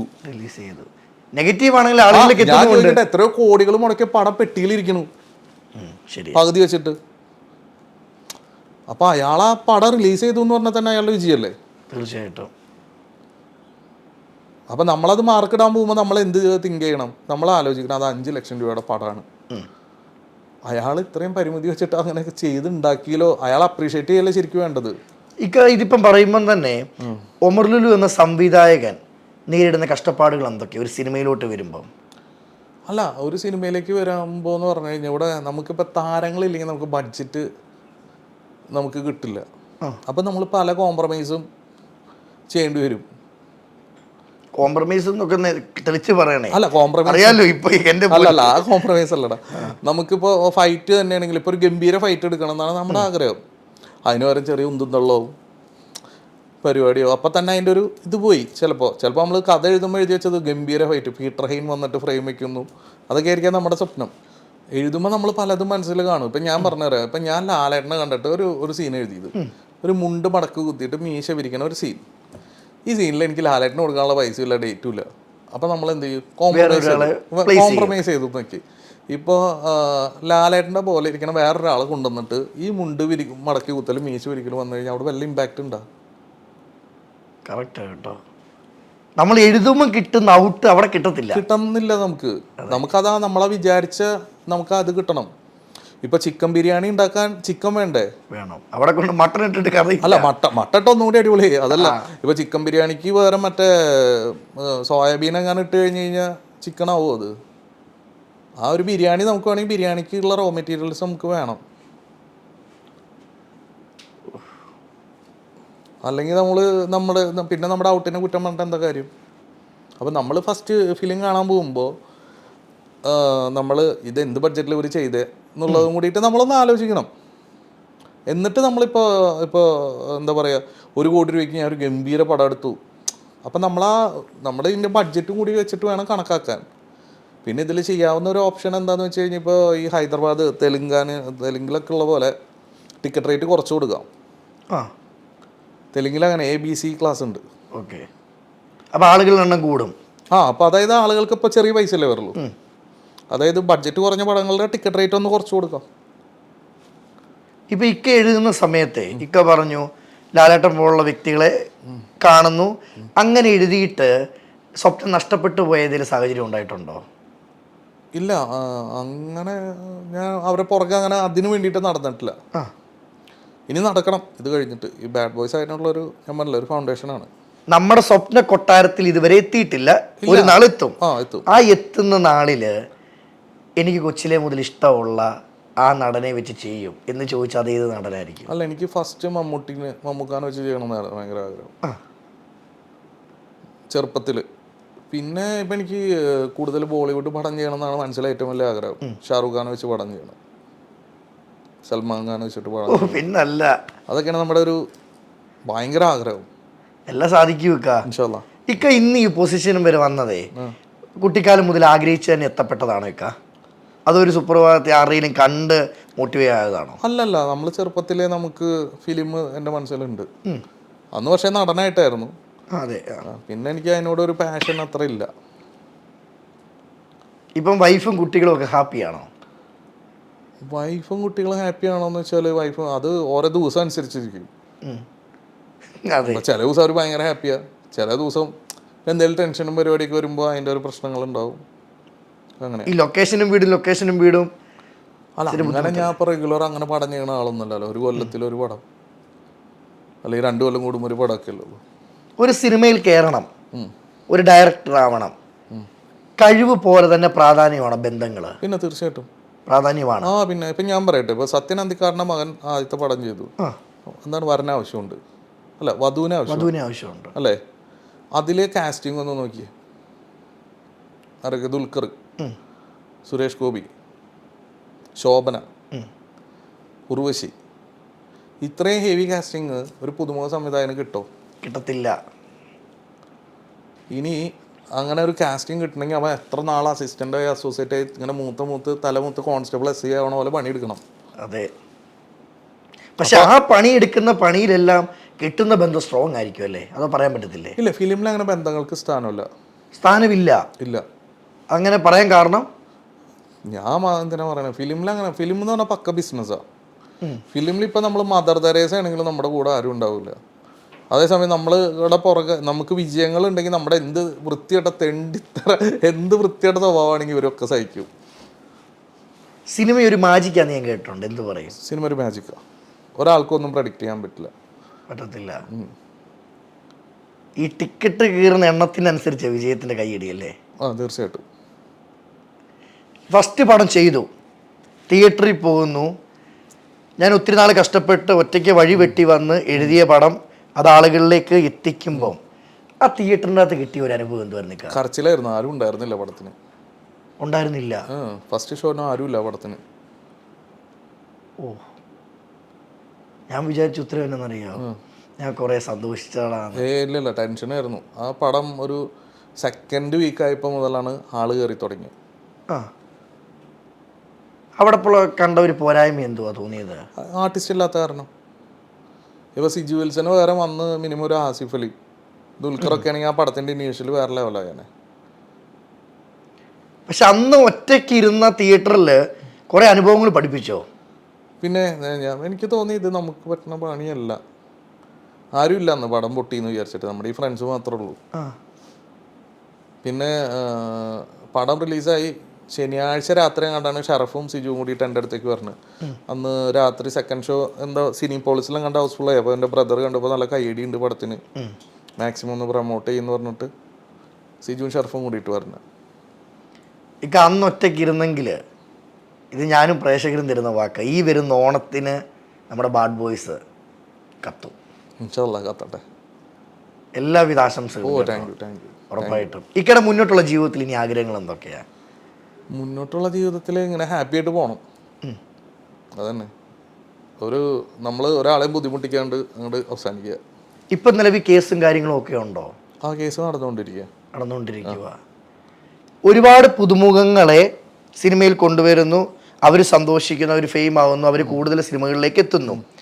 അവർ തന്നെ പുറമേ കുത്തുകയും അവർ തന്നെ തിരിഞ്ഞു നോക്കാതെ പോകുന്നൊരു സന്ദർഭം വരുമ്പം എന്തൊക്കെയാണെങ്കിലും മനുഷ്യനാ വിഷമം ഉണ്ടാവത്തില്ലേ? പിന്നെ തീർച്ചയായിട്ടും വിഷമമുണ്ടോ. അങ്ങനെ അവർ ചെയ്യാനുള്ള കാരണം എന്ത് വെക്കാ? അല്ല, ഇത് എന്താണെന്ന് വെച്ചാൽ എനിക്ക് ഒരാളെ ഒരു രീതിയിലേ കാണാൻ പറ്റുള്ളൂ. അതെൻ്റെ പ്രശ്നമാണ്. ഇപ്പം അജിൻ നാളെ ഒരു സൂപ്പർ സ്റ്റാർ ആയി എന്ന് വിചാരിച്ചിട്ട് അജിനെ എനിക്ക് ഞാൻ പറഞ്ഞില്ലേ, ഞാൻ ഫിലിം ഇൻഡസ്ട്രിയിൽ നിന്ന് ഒറ്റയ്ക്ക് വന്ന കാരണം എനിക്ക് അങ്ങനെ കുറേ പ്രശ്നങ്ങളുണ്ട്. ഇപ്പം ഞാൻ കൊണ്ടുവരുന്ന ഒരു കുട്ടി എൻ്റെ അടുത്ത് വന്നിട്ട് ഇക്ക എന്നൊക്കെ പറഞ്ഞിട്ടാണ് ഫസ്റ്റ് നിൽക്കുന്നത്. അതെ, തുടക്കം. പിന്നെ ഇവള് ഭയങ്കര, അല്ലെങ്കിൽ ഇവൻ ഭയങ്കര സ്റ്റാർ ആയി കഴിയുമ്പോൾ അപ്പോൾ ഇവര് എൻ്റെ അടുത്ത് വരുമ്പോൾ ഇവര് സ്ക്രിപ്റ്റ് ചോദിച്ചിട്ടില്ല, വന്ന സമയത്ത് കഥ ചോദിച്ചിട്ടില്ല, കഥ എന്താണെന്ന് അവർക്ക് അറിയണ്ട, ചാൻസ് മതി, ഒരു ഡയലോഗ് മതി. അപ്പം അത് കഴിഞ്ഞ് പിന്നെ നമ്മൾ ഇവരുടെ അടുത്തൊരു ഇത് പറയുമ്പോൾ നമ്മളൊരു കഥയൊക്കെ പറഞ്ഞ് അത് വർക്കാവോ? അതായത് ആളുകളിൽ തിരിച്ചറിഞ്ഞു ഇവരിത് ഹിറ്റായത് കഴിഞ്ഞ് നമ്മൾ പിന്നെ ഇവരുടെ അടുത്ത് കഥ പറയുമ്പോൾ അത് വർക്കാവോ, അത് കുറച്ച് ഡബിൾ മീനിങ് ഉണ്ടോ, അല്ലെങ്കിൽ വർക്കാവോ, അല്ലെങ്കിൽ അത് ഇങ്ങനത്തെ വേറെ പടം വന്നിട്ടില്ലേ, അല്ലെങ്കിൽ ഇങ്ങനെ പല പല അഭിപ്രായ സജഷനും ഇതൊക്കെ ചോദിക്കുമ്പോൾ എനിക്ക് പെട്ടെന്ന് ദേഷ്യം വരാം. ഒറ്റ മലയാളത്തിൽ പറഞ്ഞ കുരു പൊട്ടും. കാരണം അല്ലെങ്കിൽ ഇവൻ നമ്മുടെ അടുത്ത് കഥ പറയാൻ നമ്മൾ ഇവരുടെ അടുത്ത് ഫസ്റ്റ് തന്നെ ചാൻസ് ചോദിക്കാൻ പറഞ്ഞ അന്ന് ഇതേ ഡയലോഗ് പറയുകയാണെങ്കിൽ ഓക്കെ, മനസ്സിലായി. ഇപ്പോൾ അജി വന്നിട്ട് പറയും ഞാൻ ഒരു പുലിക്കുട്ടിയാണ് എന്ന് പറഞ്ഞ് ഞാൻ ആ പുലിക്കുട്ടീനെ ട്രീറ്റ് ചെയ്യുന്ന രീതിയിൽ ഞാൻ ഫസ്റ്റ് മുതലേ ട്രീറ്റ് ചെയ്ത് പോകും. ഇത് ഫസ്റ്റ് തന്നെ വന്നിട്ട് പട്ടിക്കുട്ടിയുടെ പോലെ നിൽക്കുകയും പിന്നെ ഹിറ്റൊക്കെ കിട്ടിയ ആൾ മാറി കഴിയുമ്പോൾ ഇവൻ പുലിക്കുട്ടി ആയി കഴിഞ്ഞാൽ ഞാൻ ആ പട്ടിക്കുട്ടിയുടെ പോലെ തന്നെയല്ലേ ഇവനെ ട്രീറ്റ് ചെയ്യുള്ളൂ. അതെ, പക്ഷെ ഒരു കാര്യമുണ്ട് അവിടെ. ഇക്ക പറയുന്നൊരു കാര്യമുണ്ട്, ഞാൻ മാറേണ്ടി ഇരുന്നതെന്ന്. ഇക്ക മാറേണ്ട ആവശ്യം എന്തുവാ? അല്ല, അത് കാരണമാണ് ഞാൻ നോക്കിയപ്പോൾ അത് കാരണമായിരിക്കും എനിക്കിങ്ങനെ ശത്രുക്കൾ ഇങ്ങനെ വന്നുകൊണ്ടിരിക്കുക, അല്ലെങ്കിൽ എല്ലാവരുമായിട്ട് തെറ്റിപ്പിരിയണത്. ഇപ്പം ഞാൻ നിന്നെ എവിടെ കണ്ടാലും എടാ അവിടെ ഉണ്ടറാ, മറ്റേത് നമ്മൾ എന്താ പറയുക, പിന്നെ ഇവർ സ്റ്റാറായി എന്ന് വിചാരിച്ചിട്ട് ആ രീതിയിൽ നമ്മൾ പെരുമാറാത്ത കാരണമായിരിക്കാം. നാളെ അജിൻ ഭയങ്കര സ്റ്റാറായി, അല്ലെങ്കിൽ എന്തുണ്ട് അജിൻ, എനിക്ക് അന്നറിയായിരുന്നടാ നീ വേറെ ലെവലാവുന്നു, എൻ്റെ പൊന്നെ, എന്നെയൊക്കെ ഓർമ്മയുണ്ടോ, അങ്ങനെയൊക്കെ നിന്റെ അടുത്ത് വന്ന് നിന്ന് കഴിഞ്ഞാൽ അപ്പോൾ അവർക്ക് ഇഷ്ടമായിരിക്കും. മാണിക്യമൽ എന്ന പാട്ട്, ആ പാട്ട് തന്ന ഗുണം ഇക്കേക്കാൾ ഉപരി ആർട്ടിസ്റ്റുകൾക്കാണ്. തീർച്ചയായിട്ടും ഫിലിം കൊണ്ട് അതിന് ഡയറക്ടേഴ്സിന് ഗുണം കിട്ടൽ കുറവല്ലേ. ഇപ്പോഴും മറ്റേ ജോണി ആന്റണി ചേട്ടൻ തന്നെ പറഞ്ഞില്ലേ, ഇപ്പോൾ അടുത്ത് അഭിനയിച്ചു തുടങ്ങിയപ്പോൾ എൻ്റെ കടങ്ങൾ പിടിയെന്ന് 2-3 ഗംഭീര ഹിറ്റുകൾ അടിച്ച മനുഷ്യനായി പറഞ്ഞു അല്ലേ. ഇപ്പം ഒമറിക്കയുടെ കൂട്ടുകാരാണെങ്കിൽ പോലും പേഴ്സണലി ചോദിക്കും, നിൻ്റെയൊക്കെ ഭാഗ്യം ഇന്നത്തെ കാലം കേട്ടോ, പൈസയ്ക്ക് പൈസ. ശരിക്കും ഇക്ക ഒരു സംവിധാനം ചെയ്ത ഉടനെ ഈ പൈസ കിട്ടുമോ ഇക്ക എല്ലാം? അല്ല, അതങ്ങനെയല്ല, പ്രോഫിറ്റ് ഷെയർ ഒക്കെ പറഞ്ഞിട്ടാണ് പടം ചെയ്യുക. പിന്നെ പ്രൊഡ്യൂസറിൻ്റെ ഭാഗത്തുനിന്നും കറക്റ്റായിട്ടുള്ള ഡീല് വരണം. കുറേ പ്രൊഡ്യൂസർമാർ പറ്റിക്കുന്ന പ്രൊഡ്യൂസേഴ്സൊക്കെ ഉണ്ട്. പറ്റിക്കപ്പെട്ടിട്ടുണ്ടോ? പിന്നെ തീർച്ചയായിട്ടും. അവരോടൊക്കെ എന്തോ നിമിഷം ചിരി മാത്രമേ ഉള്ളൂ? അല്ല, അവരെ കേട്ട് ഇപ്പോൾ വീണ്ടും കമ്പനിയാണ്. എനിക്കങ്ങനെ ഈ ഭാഗ്യമൊന്നും അങ്ങനെ മനസ്സിൽ നിൽക്കില്ല. അത് പറഞ്ഞു കഴിഞ്ഞാൽ അത് കഴിഞ്ഞ് ഇപ്പം ഞാൻ വീണ്ടും അവരായിട്ട് പടം ചെയ്യും. അപ്പം സ്വയമേ ഒരു ഞാൻ ഒരു പൊട്ടനാന്നൊക്കെ തോന്നിയിട്ടുണ്ട് എപ്പോഴും? ഇല്ല, ഞാൻ പൊട്ടനാന്ന് തോന്നാറില്ല. കാരണം ഞാൻ പറയേണ്ട കാര്യം പറഞ്ഞിട്ടുണ്ടാവും. നോക്കി പറയും. അപ്പൊ പിന്നെ നമ്മൾ പൊട്ടനാന്ന് തോന്നേണ്ട കാര്യമില്ലല്ലോ. അതെ. പിന്നെ ഇവര് നമ്മുടെ അടുത്ത് നമ്മളിപ്പോ ഒരു എന്താ പറയാ, വീണ്ടും നമ്മളെ ആയിട്ട് വീണ്ടും ചെയ്യുന്ന വിശ്വാസം കാരണമല്ലോ. പിന്നെ നമ്മൾ ഒരു തവണ ചിലപ്പോൾ അയാൾ അങ്ങനെ റോങ് ആയിട്ട് ചെയ്താൽ രണ്ടാമത്തെ തവണ കറക്റ്റ് ആയിട്ട് ചെയ്യുന്നു വിശ്വസിക്കുക. പക്ഷേ ഒരു പഴഞ്ചൊല്ലി തന്നെ പറയുന്നത് ചൂടുവെള്ളത്തിൽ വീണ പൂച്ച പിന്നെ പച്ചവെള്ളത്തിൽ വീണ. ഞാൻ പൂച്ചയല്ല, ഞാൻ പുലിയാ. ഞാൻ പറയും. ഞാൻ പറയും 100 തവണ എഴുന്നേക്കും വീണാലും. എഴുന്നേക്കും. ഓ, ഈ ഒരു കോൺഫിഡൻസ് എവിടെ നിന്ന് കിട്ടി? ജീവിതത്തിൽ വന്ന വഴികളാണോ? പിന്നെ തീർച്ചയായിട്ടും ഒറ്റയ്ക്ക് വന്നതിൻ്റെ കോൺഫിഡൻസ് തന്നെയാണ്. ഇനി ആരൊക്കെ ഡീഗ്രേഡ് ചെയ്താലും ഒമർ ലുലു എന്ന സംവിധായകൻ ഇങ്ങനെ തന്നെ നിൽക്കും. തീർച്ചയായിട്ടും നിൽക്കും. കാരണം ഞാൻ വന്നത് എങ്ങനെയാണെന്ന് എനിക്കല്ല അറിയുള്ളൂ. ഈ ഡീഗ്രേഡ് ആയിരുന്നവനെ അറിയത്തില്ല. അവൻ എന്ത് വേണമെങ്കിലും പറയാം. ഗാലറിയിൽ ഇരുന്ന് കളി കാണുന്ന പോലെ അത് കളത്തിലിറങ്ങിയ പാടാ. കളത്തിലിറങ്ങി കളിക്കണം. അതെ. ഇക്ക ഹണി റോസിനെ നല്ലൊരു സീനിൽ തന്നെ ഇക്ക കൊണ്ടുവന്നു. ചങ്സില് ആ ചങ്സിൽ ഹണി റോസിനെ കൊണ്ടുവരാൻ കാരണം ആ ഒരു സീനി ഹണി റോസിന് മാത്രമേ പറ്റൂ എന്ന് കരുതിയിട്ടാണോ? അല്ല, ആക്ച്വലി ഹണി റോസ് ആയിരുന്നില്ല അതിൽ. ഹണി റോസ് ആയിരുന്നില്ല. ഞങ്ങൾ ഏതെങ്കിലും പുതുമുഖത്തിനെ ഫസ്റ്റ് ട്രൈ ചെയ്യാന്ന് വിചാരിച്ചു. പിന്നെ മെക്രാണി ഹണി റോസ് എങ്ങനെ ഉണ്ടാവുമെന്ന് മാർത്താണ്ഡൻ ചേട്ടൻ എൻ്റെ അടുത്ത് ചോദിക്കണത്. മാർത്താണ്ഡൻ ചേട്ടൻ അതിൻ്റെ ഒരു എക്സിക്യൂട്ടീവ് പ്രൊഡ്യൂസറായിരുന്നു. അപ്പോൾ മാർത്താണ്ഡൻ ചേട്ടൻ എൻ്റെ അടുത്ത് ചോദിച്ചു, ഹണി റോസ് മെക്രാണി. ഞാൻ അപ്പോഴാണ് ചിന്തിക്കണേ, കൊള്ളാലോ ചേട്ടാ. അങ്ങനെയാണ് ഹണി റോസിൻ്റെ അടുത്ത് തന്നെ. ഏതായാലും നല്ലൊരു മാറ്റം തന്നെ കൊണ്ടുവന്നല്ലേ ഇക്ക? പിന്നെ ഇപ്പോഴും ആ പടം വന്നിറങ്ങിയ സമയത്ത് കുറേ സ്ത്രീ വിരുദ്ധത അങ്ങനെ അത് ഇതെന്നൊക്കെ പറഞ്ഞു വന്നാലും ഇപ്പോഴും പിള്ളേരുടെ ഇടയിൽ നല്ല ഇപ്പം ഇന്നലെ ഉണ്ടായിരുന്നു ഏഷ്യാനെറ്റിൽ. അതെ. ഈ ഡബിൾ മീനിങ്ങിനോട് ഇത്ര ഒരു ഇഷ്ടം തോന്നാൻ കാരണം എന്ത് വെക്കാ? ഡബിൾ മീനിങ്ങിനോട് എന്തിഷ്ടം? സിനിമകളിൽ കൊണ്ടുവരുന്നത് ഈ ഡബിൾ മീനിങ് എന്ന് പറഞ്ഞാൽ എന്താ? ആക്ച്വലി പറയാൻ ഉദ്ദേശിക്കുന്ന കാര്യം വളച്ച് പറയുന്നു. അല്ല, പറയാൻ ഉദ്ദേശിക്കുന്ന കാര്യമല്ല. ഇപ്പോൾ ചങ്സ് ഫിലിം തന്നെ എടുത്തോ. ഞാൻ വേറെ ഏതോ ഇൻ്റർവ്യൂവിൽ ഇത് പറഞ്ഞിട്ടുണ്ട്. സാറിന് വട വേണോ? അവിടെ വട ഉണ്ട്.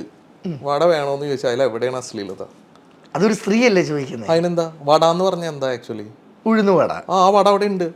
അത് കാണുന്ന നിന്റെ മനസ്സിലാണ് ഈ ഡബിൾ മീനിങ് തോന്നുന്നത്. മനസ്സിലായ? അത് ഇപ്പം നീ നോർമൽ മൈൻഡിൽ അല്ല, നീ നോർമൽ മൈൻഡിൽ അത് കണ്ടുനോക്ക്. ഒരു പെൺകുട്ടി വന്നിട്ട് സാറിന് വട വേണോന്ന് ചോദിച്ചാൽ മോളെ ഞാൻ വട വേണം, അല്ലെങ്കിൽ വട വേണ്ടെന്ന് പറഞ്ഞാൽ അതിൽ എവിടെയാണ് ആക്ച്വലി ഡബിൾ മീനിങ്? അവിടെ ക്യാമറ കണ്ണി കാണുന്നത്. അത് നമ്മുടെ പ്രേക്ഷകൻ ഈ വടക്ക് വേറെ പല ഇന്റർപ്രിറ്റേഷനും കണ്ടുപിടിക്കുക. മനസ്സിലായ? അപ്പൊ അത് കാണുന്നവന്റെ മനസ്സിലാണ് ആ പ്രശ്നം. ഒമർ ലുലു എന്ന സംവിധായകൻ ഉദ്ദേശിച്ച വട അതല്ല. ഞാൻ പല വട ഉദ്ദേശിച്ചിട്ടുണ്ടാവാം. അത് നിന്റെ അടുത്ത് പറയേണ്ട കാര്യമില്ല. അത് പ്രേക്ഷകന് എന്ത് വേണമെങ്കിലും. ഒരു സിനിമ അങ്ങനെയാണല്ലോ. സിനിമ ഞാൻ ഒരു പടം റിലീസ് ചെയ്ത് കഴിഞ്ഞാൽ പിന്നെ അത് പ്രേക്ഷകന് ഏത് രീതിയിൽ വേണമെങ്കിലും കാണാം. അത് അവൻ്റെ മൈൻഡ് സെറ്റാ. എൻ്റെ മൈൻഡ് സെറ്റ് ഞാൻ ഇപ്പം എല്ലാം നിങ്ങളോട് പറയേണ്ട കാര്യമില്ല. തീർച്ചയായിട്ടും. അപ്പൊ പ്രേക്ഷകൻ കാണുന്ന കണ്ണിന്റെ കുഴപ്പമാണ്. പ്രേക്ഷകനെ ആ രീതിയിൽ കാണാം, അല്ലാണ്ട് കണ്ടുകൂടെ? ഒരു വട ഇപ്പൊ നമ്മള് ഒരു ഷോപ്പിൽ പോയി ചേച്ചി ഒരു വട എടുത്തതെന്ന് പറഞ്ഞാൽ അതിൽ എന്തെങ്കിലും പ്രശ്നമുണ്ടോ? അതെ, ചേച്ചി എടുത്തു തരുന്നത് ഉഴുന്ന വടയാ. ഉഴുന്ന വട, ആ വട അതിലുണ്ട്. അതേ ഞാൻ സ്ക്രീനിൽ കാണിച്ചിട്ടുള്ളൂ. ഇത് വലിയൊരു പുതിയ അറിവാണ് എനിക്ക് തന്നത്. എനിക്കല്ല, ഞങ്ങൾ പ്രേക്ഷകർക്ക് തന്നത്. ഇനി ഇങ്ങനെ എന്തെങ്കിലും ഡബിൾ മീനിങ് ഇതുപോലെ പറയാനുണ്ടോ? അല്ല, എന്തൊക്കെ വേണം? ഒന്നുകൂടെ ഇപ്പൊ ഇതൊന്നും വേണ്ട. മധുരരാജയില് മമ്മൂക്ക മറ്റേ അനുശ്രീയുടെ അടുത്ത് ചോദിക്കുന്നുണ്ട്, നമുക്ക് രണ്ടുപേർക്ക് ഒരു ജട്ടി ഉപയോഗിച്ചുകൂടെന്ന്. ഓർമ്മയുണ്ടോ? ഉണ്ട്. ഇല്ലേ? അങ്ങനെ ഒരു ഇത് ചോദിക്കണില്ലേ? നമുക്ക് രണ്ടുപേർക്ക് ഒരു ജട്ടി ഉപയോഗിച്ചുകൂടെ എന്ന് ചോദിക്കുന്നുണ്ട്. ജട്ടിയേക്കാൾ വലുതാണ് ഒമർ ലുലു പറഞ്ഞ വട. ഇതപ്പോ നമ്മുടെ പേഴ്സ്പെക്റ്റീവുകൾ നമ്മൾ ഇങ്ങനെ പഠിച്ചു വെച്ചിട്ടുള്ള കുറെ കാര്യങ്ങളുടെ പ്രശ്നം. ഇതൊരു സിനിമ, അതത്രേ ഉള്ളൂ. അതത്ര കണ്ടാൽ മതി. ഇപ്പൊ ഡബിൾ മീനിങ്ങിന്റെ കാര്യം പറഞ്ഞപ്പം എനിക്കും പേഴ്സണലി തുറന്നു ചോദിക്കണം എന്നുള്ളൊരു കാര്യം കേട്ടോ. ഞാനാണ് ഇനിയിപ്പോ പുതിയ പടം തന്നെയുണ്ട്, ബാഡ് ബോയ്സ്. അതിലിങ്ങനത്തെ ഒരു പരിപാടിയും ഇല്ല. ഡബിൾ മീനിങ്ങോ കാര്യങ്ങളൊന്നുമില്ല. പക്ക ഫാമിലി മാസ് കോമഡി എന്റർടൈനർ. കാരണം നമ്മളിനി അങ്ങനത്തെ ഒരു പടം ചെയ്യുന്നുള്ളത് ആളുകൾക്ക് തെളിയിച്ചു കൊടുക്കണമല്ലോ. അതെ, ഒരു ഇൻഡസ്ട്രിയിൽ എല്ലാ തരം സിനിമയും വേണം. ഒരു ഹോട്ടലായി കഴിഞ്ഞാൽ എല്ലാ തരം ഫുഡും വേണ്ടേ? വേണം. മുട്ട മാത്രം കൊണ്ടുവച്ചിട്ട് കാര്യമില്ലല്ലോ. അപ്പൊ ഈ ഓണത്തിന് വരുന്ന ബാഡ് ബോയ്സ് ഇതുവരെ ഒമർ ലുലു എന്ന സംവിധായകനിൽ കാണാത്ത ഒരു പുതുമ കൊണ്ടുവരും. അതായത് എന്നെ സംബന്ധിച്ച് ഓക്കെ. അതായത് ഇപ്പം പറഞ്ഞതുപോലെ നേരത്തെയുള്ള മുൻ പടങ്ങളിൽ ഡബിൾ മീനിങ് ചിലപ്പോൾ ഉണ്ടായിരിക്കും, അല്ലെ പ്രണയങ്ങൾ ഉണ്ടായിരിക്കാം. എന്തായാലും ഇതില് ഒരു മാസ് കോമഡി പടമാണ്, ഞാൻ ഇതുവരെ ചെയ്യാത്ത ടൈപ്പ് പടം. അതാ കണ്ണുകളിലുള്ള ഒരു സന്തോഷമുണ്ട് കേട്ടോ. പിന്നെ തീർച്ചയായും. അതായത് ഇതിലെ പ്രശ്നം എന്താണെന്ന് അറിയാം, നമ്മളൊരു പടം ചെയ്ത് കഴിഞ്ഞാൽ പിന്നെ അങ്ങനത്തെ പടം ചെയ്യാനും നമ്മുടെ അടുത്ത് പ്രൊഡ്യൂസേഴ്സ് വരുള്ളൂ. അപ്പോൾ എനിക്കിങ്ങനെ ഒരു മാറി ചെയ്യാൻ അവസരം കിട്ടിയതാണ് ഇതിലെ ഏറ്റവും വലിയ ഭാഗ്യം. ഇത് പറയില്ലേ, പണ്ട് കോൺസ്റ്റബിൾ ആയി കഴിഞ്ഞാൽ പിന്നെ സ്ഥിരം കോൺസ്റ്റബിളാ, സ്ഥിരം ഗുണ്ടയാ. ഇപ്പോൾ ഞാൻ പറഞ്ഞാൽ ഇപ്പോൾ ബാബുരാജിൻ്റെ കാര്യം തന്നെ എടുത്തോ. ബാബുരാജ് ആ സാൾട്ട് ആൻഡ് പെപ്പറിൽ ആ ഒരു ക്യാരക്ടർ കിട്ടിയപ്പോഴല്ലേ അവിടെ നിന്ന് ആൾക്കുടെ ലൈഫ് മാറിയത്. അതുവരെ അയാൾ സ്ഥിരം ഗുണ്ടയാ. അതേപോലെ എൻ്റെ അവസ്ഥ, നമ്മളൊരു പടം ആ ജേണറിൽ വിജയിപ്പിച്ച് കഴിഞ്ഞാൽ പിന്നെ അതിന് മാത്രം പ്രൊഡ്യൂസേഴ്സ് വരുള്ളൂ. അല്ലെങ്കിൽ പിന്നെ നമ്മൾ എന്ത് വേണമെന്ന് പറഞ്ഞാൽ ആർട്ടിസ്റ്റുകളുടെ ഡേറ്റ് പിടിക്കണം. ബിസിനസ്സുള്ള ആർട്ടിസ്റ്റുകളുടെ ഡേറ്റ് പിടിച്ചാൽ ഓക്കെയാണ്. അല്ലെങ്കിൽ ബിസിനസ് ഇല്ലാത്ത ഇതാണെങ്കിൽ ഇവർ ഇങ്ങനത്തെ പടം തന്നെ ചെയ്യാൻ പ്രൊഡ്യൂസേഴ്സ് വരും. ഈ ആർട്ടിസ്റ്റുകളെ കിട്ടാൻ ബുദ്ധിമുട്ടുണ്ടോ? സംവിധായകൻ നല്ല ബുദ്ധിമുട്ടുണ്ട്. നല്ല ബുദ്ധിമുട്ടുണ്ട്. എൻ്റെ അറിവിൽ കേരളത്തിൽ 1200ഓളം ഡയറക്ടേഴ്സ് രജിസ്റ്റർ ചെയ്തിട്ടുണ്ട്. എത്ര? 1200. എത്ര ബിസിനസ്സുള്ള നടന്മാരുണ്ടെന്ന് അറിയോ? അറിയത്തില്ല. 8 പേര്. ബിസിനസ്സുള്ള 8 നടന്മാര്. ഈ 1200 പേർക്ക് 8 നടന്മാരുടെ ഡേറ്റ് എങ്ങനെ വീതിച്ചു കൊടുക്കും? അതെ. അപ്പോൾ ഈ 8 നടന്മാർക്ക് തന്നെ അവരുടെ ഫ്രണ്ട് സർക്കിൾ ഉണ്ടാവും, അല്ലെങ്കിൽ വേണ്ടപ്പെട്ടവരുണ്ടാവും. അപ്പോൾ അവർക്ക് തന്നെ ഡേറ്റ് കൊടുക്കാൻ ഉണ്ടാവില്ല അവർക്ക്. ഞാൻ ആഗ്രഹിച്ച ഡേറ്റ് എവിടെയെങ്കിലും മാറിപ്പോയിട്ടുണ്ടോ? കിട്ടാതിരിക്കുകയോ അങ്ങനെ വല്ലോ? അല്ല, കിട്ടാതിരിക്കല്ല. ഇപ്പം ഞാൻ മമ്മൂക്ക മറ്റേ ജോർജ് ചേട്ടൻ വിളിച്ചിട്ട് ഞാൻ അവിടെ പോയിട്ട് കഥ പറഞ്ഞിട്ടുണ്ട്. മമ്മൂക്കാർക്ക് ഇഷ്ടമായി, ജോർജ് ചേട്ടനെ കേട്ടത് അവർക്കൊക്കെ ഇഷ്ടമായി. പക്ഷേ പിന്നെ അപ്പോഴത്തേനും അടാർലവ് വന്ന് മമ്മൂക്കാടെ ഒന്ന് വെയിറ്റ് ചെയ്യേണ്ടി വന്നു. അപ്പോൾ പിന്നെ അപ്പോഴത്തേനും ഞാൻ ചങ്സ് അടാർലവ് 2 പടം ചെയ്ത് ആ ടൈമിൽ. ഇപ്പോൾ ഇൻ്റർവ്യൂവിലിരിക്കുന്ന ഒമർ ലുലു, വീട്ടിൽ ഭാര്യയ്ക്കും മക്കൾക്കും ഇടയിലുള്ള ഒമർ ലുലു, ഇതിൽ നിന്ന് വ്യത്യസ്തനാണ് ലൊക്കേഷനിൽ ഒമർ ലുലു? അല്ല, ഈ പടത്തിൽ കുറച്ച് ഇതുണ്ടായിരുന്നു. ബാഡ് ബോയ്സിൽ പിന്നെ ഞാൻ അങ്ങനെ അങ്ങോട്ട് വലിയ കളിക്കും പരിപാടിക്കും അതിനൊന്നും നിന്നിട്ടില്ല ഫുള്ള്. കാരണം വേഗം പടം തീർക്കണം ഇത്ര ഇതിൻ്റെ ഉള്ളിൽ. പിന്നെ കുറച്ച് ഹെവി വർക്കായിരുന്നു ബാഡ് ബോയ്സിൻ്റെ. 50 ദിവസം കൊണ്ട് ഒരുപാട് ഷൂട്ട് ചെയ്യാണ്ടായിരുന്നു. അപ്പോൾ ഈ പ്രാവശ്യം വലിയ ലൊക്കേഷൻ ഫണ്ടും പരിപാടിയൊന്നും ഉണ്ടായില്ല. മറ്റേത് ലൊക്കേഷനിൽ ക്രിക്കറ്റ് കളിയും പരിപാടി ഞാനും അത് കേട്ടിട്ടുണ്ട് കേട്ടോ. ലൊക്കേഷനിൽ വന്നിട്ടില്ല, ഞാൻ ഒരു ദിവസം വരാൻ ആഗ്രഹിക്കുന്നു. അപ്പം ഞാനും കേട്ടിട്ടുണ്ട് ലൊക്കേഷനിൽ ഇക്കയ്ക്ക് ടെൻഷൻ ഉണ്ടെങ്കിൽ പോലും ഇക്ക് ബാക്കിയുള്ള ടെൻഷൻ ആക്കത്തില്ല. അത് ഈ പടത്തിലും അങ്ങനെ തന്നെയാണ്. അത് കാരണം നമ്മൾ ഒരു പടത്തിൽ നമ്മൾക്ക് ടെൻഷനായ ഒപ്പം നിൽക്കുന്നവർക്കൊക്കെ ടെൻഷനായിരിക്കും. അപ്പോൾ ഇക്ക ബാഡ് ബോയ്സ് എന്ന ചിത്രം ഒരു അടിപൊളി സൂപ്പർ ഹിറ്റ് പടമായി മാറട്ടെ എന്ന് ആദ്യം തന്നെ ആശംസിക്കുന്നു. Thank you. അതോടൊപ്പം ഇക്ക നിങ്ങളിങ്ങനെ ജെനുവിനായിട്ട് തന്നെ നിന്നാൽ മതി കേട്ടോ, അതാ ഇഷ്ടം. അല്ല, ഞാൻ ഇങ്ങനെ തന്നെ, എനിക്ക് ഇങ്ങനെ നിൽക്കാറിയുള്ളൂ. അതെ, മാറിയ ഞാനല്ല. അല്ല, എനിക്കറിയില്ല അത്. പിന്നെ എനിക്ക് അഭിനയിക്കാൻ കുറച്ച് നേരമല്ലേ പറ്റുള്ളൂ. എത്ര കാലം കൊണ്ടുപോകും? അങ്ങനെ ഇപ്പം അഭിനയിച്ചിട്ട് ഇപ്പം എന്താ വല്ല ഭ്രാന്ത് വരും നമുക്ക്. ലാസ്റ്റായിട്ട് ഒമറിക്കയുടെ പടത്തിൽ അഭിനയിക്കാൻ ആഗ്രഹം എന്ന് പറഞ്ഞു വരുന്ന ചെറുപ്പക്കാരോട് എന്തോ ഈ നിമിഷം പറയാനുള്ളത്? നല്ല പ്രൊഡ്യൂസറായിട്ട് വാ. ആ പ്രൊഡ്യൂസർ ഉണ്ടാക്കാനുള്ള എഫേർട്ടെങ്കിലും അവൻ എടുക്കുമല്ലോ. അതെ. അല്ലെങ്കിൽ നല്ല ഫിലിം സ്കൂളിൽ നിന്ന് കഴിഞ്ഞിട്ടോ, അല്ലെങ്കിൽ നിങ്ങളുടെ കയ്യിൽ നല്ല ഇപ്പം എന്തെങ്കിലും അഭിനയിച്ച എന്തെങ്കിലും വീഡിയോസ് ഉണ്ടെങ്കിൽ, പോർട്ട്ഫോളിയോ ഒക്കെ ഉണ്ടെങ്കിൽ നോക്കിയിട്ട് ചാൻസ് കൊടുക്കും. പിന്നെ ഓഡീഷൻ വരുമ്പോൾ വന്നാലും മതി. നിനക്ക് കഴിവുണ്ടോ അവസരം കിട്ടും. തീർച്ചയായിട്ടും. ഇപ്പോൾ ഒരുപാട് പുതുമുകൾക്ക് അവസരം കിട്ടുന്നുണ്ടല്ലോ. ഇപ്പം എന്തോരം ഇൻഫ്ലുവൻസേഴ്സ് കയറി. അതെ. ഇക്ക ഒരുപാട് തമാശകളായിട്ടുള്ള റീലുകൾ ഇടുന്നൊരു വ്യക്തിയാണ് സംവിധായകൻ എന്ന ഒമർ ലുലു. അതിൽ എനിക്ക് ഏറ്റവും ചിരി വന്നൊരു റീലുണ്ട് കേട്ടോ. എന്നെ ഒന്ന് അടിച്ചേ. എന്തിനേക്ക് എന്നെ അടിച്ചേ? ആരെങ്കിലും ചോദിച്ചിട്ടുണ്ടെങ്കിൽ നിന്നെ അടിച്ചിട്ടുണ്ടെന്ന് പറയാം. അതാ ഞാൻ ഉദ്ദേശിച്ചേ. ഒരു രക്ഷയില്ലായിരുന്നു ഇവിടെ സാധനം. അത് വെറുതെ ഒരു തമാശക്ക് ചെയ്തതാ. സ്വയം വന്ന ഐഡിയ ആണോ? അല്ല, അതെന്താ വെച്ചാല് ഈ ഫിലിമിൽ നിന്ന് വന്ന് ഇപ്പോൾ നമ്മുടെ ഇപ്പോൾ ഒരു ഫസ്റ്റ് മീറ്റിംഗ് അപ്പം തന്നെ ചോദിക്കും ഇവളടിച്ചിട്ടുണ്ടോ ഈ കുറെ അങ്ങനത്തെ ടോക്സ് വരുമല്ലോ. നിങ്ങൾക്ക് അറിയാലോ, സ്വാഭാവികമായിട്ട് വരും. അപ്പൊ അവർക്കൊരു മറുപടി അത് ഇങ്ങനൊന്നും മറുപടി തമാശക്ക് പോലും കൊടുക്കില്ല. ഏതായാലും അടിപൊളിയായിരുന്നു കേട്ടോ. അപ്പോൾ എല്ലാവിധ ആശംസകൾ ബാഡ് ബോയ്സിനും സംവിധായകൻ ഒമർ ലുലുവിനും നേരുന്നു. Thank you so much. Thank you.